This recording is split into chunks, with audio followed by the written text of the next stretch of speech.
Hello students, आज हम class 12th physics का सबसे इम्पोर्टेंट टॉपिक देखने जा रहे हैं जो कि प्रिंसिपल ऑफ सुपरपोजिशन। हो सकता है आपको बोर्ड एग्जामिनेशन में ये आ जाए।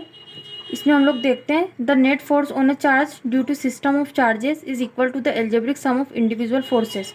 देखिए क्या है इसमें, जो हमारा नेट फोर्स है वो हमारा इक्वल रहेगा algebraic sum of individual forces जो है उसके। अगर देखते हैं हम, ये चार्ज है मेरा क्यू नॉट, ये Q1, ये Q2, ये Q3, ये Qn।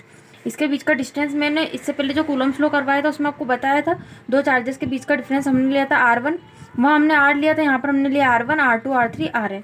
अब देखिए मेरा जो चार्ज है, अगर इस डेफिनेशन से मैं इसकी इक्वेशन लिखना चाहूँ तो मैं लिखूंगी F equals to F1 plus F2 plus F3 because is the net force and F1, F2, F3 are the individual forces.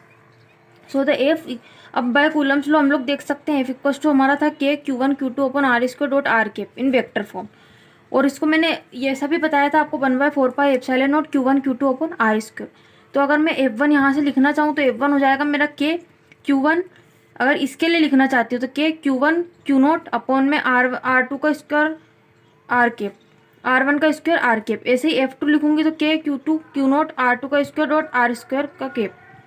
ऐसे में Fn लिखूंगी तो K Qn Q0 Rn by Rn का स्क्वायर। अब इसको अगर इन तीनों इक्वेशंस की तीनों वैल्यू को मैं इस इक्वेशन में रखती हूँ तो मेरी इक्वेशन बनेगी F इक्वल्स टू K, ये मैंने F1 रख दिया, ये F2, ये F3, इनकी सिर्फ वैल्यूज मैंने यहाँ पर पुट कर दी। अब मैंने इसमें से क्या किया, सिर्फ K Q0 को कॉमन ले लिया तो मेरा अंदर बचा है Q1 अपॉन में R1 का square into R cap, Q2 upon में R2 का square into R cap, R2 का कैप और Qn Rn का स्क्वायर इंटू Rn का कैप। तो ये K Q0।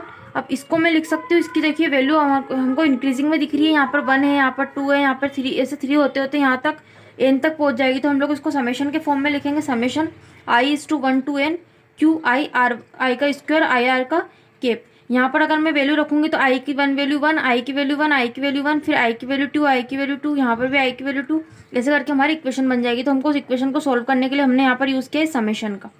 I hope you understand this topic.